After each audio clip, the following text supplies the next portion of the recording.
Mahten kadon lung rup kanin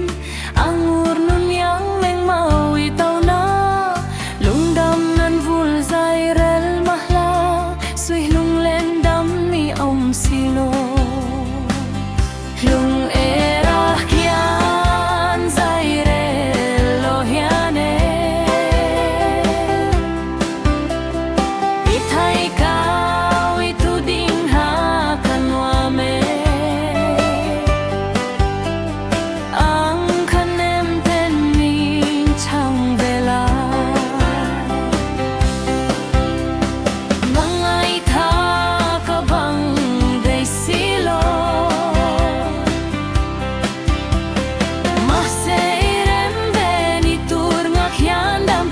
Zai karel zelang lung len hi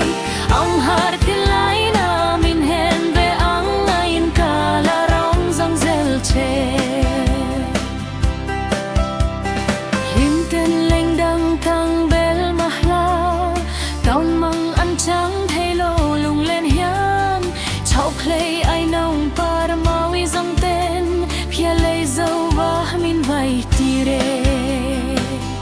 lung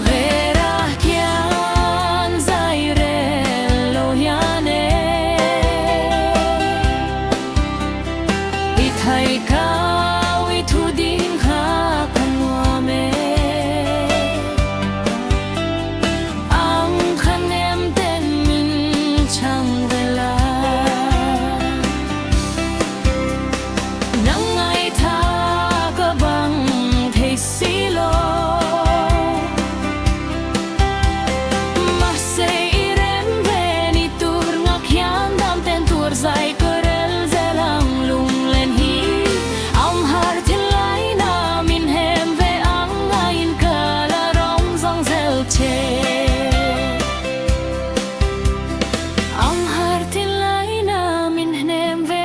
ngain kala rong zong zel ke